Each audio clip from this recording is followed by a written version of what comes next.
C'est combien de sommes en général? Il touchait, je ne sais pas. Mais ce que je sais, c'est que moi, il m'achetait 500 grammes de cocaïne par semaine. C'était pour les clients et un petit peu pour les enfants aussi. Et le GHB, c'est moi qui lui emmenais de Hollande. Voilà. Et ce type-là, bon, maintenant, il s'est sauvé parce que ça va mal pour lui. Parce que moi, un jour, je ne pouvais pas lui emmener les 500 grammes. J'ai envoyé ma femme avec son fils. Lui, il les a kidnappés pendant 5 jours. 5 jours. Enfermés. Tout le monde passait dessus.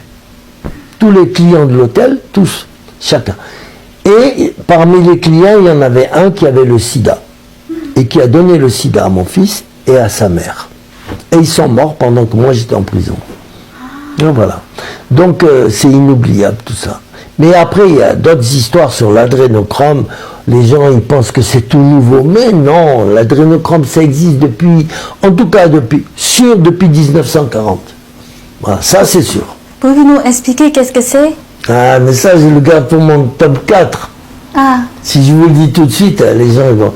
Ah, qu'est-ce que c'est que l'adrénochrome? L'adrénochrome, c'est le sang des enfants qui est supposé redonner la jeunesse aux vieux. C'est ce qu'on appelle une fontaine de jouvence. Les gens le croient. Et quand ils en prennent, ils deviennent malades, pourris, comme Céline Dion par exemple, vous voyez l'exemple, ou Madonna. C'est des gens qui ont pris trop d'adrénochrome et qui sont devenus malades. Johnny Hallyday par exemple, il prenait trop. Et si vous avez vu la tête de Johnny Hallyday avant de mourir, c'est monstrueux. Les gens y pensent parce qu'on leur fait croire, ah, si vous prenez du sang d'enfant, vous allez être costaud, vous allez redevenir jeune et tout. Et c'est ridicule. Et pour ça, il y a je dis bien, des millions d'enfants. Et je ne suis pas le seul à le dire. Maintenant, par exemple, Mel Gibson, qui est un des plus grands acteurs du monde, il le confirme et il dit que c'est un commerce seulement aux États-Unis qui rapporte 35 milliards d'euros chaque année, ce commerce des petits-enfants. Alors, l'adrénochrome, on le prend à l'âge de 3 ans. Il faut que l'enfant ait 3 ans minimum. Au-dessous, on ne peut pas parce qu'il peut mourir. Ces enfants-là sont kidnappés, ça arrive trop souvent en France, ou vendus, d'accord, ils disparaissent. On les attache toute leur vie. Une fois qu'ils sont faits prisonniers, ils sont attachés dans un laboratoire de 3 ans à 6 ans. Pendant ces 3 années-là, c'est les meilleures années pour prendre le sang d'un enfant. C'est ce qu'ils se disent. Après 6 ans, on n'a plus besoin d'eux pour l'adrénochrome, on les envoie à la prostitution. D'accord?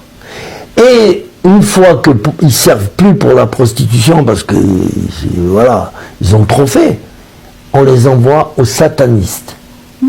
Les satanistes. C'est-à-dire faire quoi? C'est-à-dire ceux qui suivent Satan, Lucifer.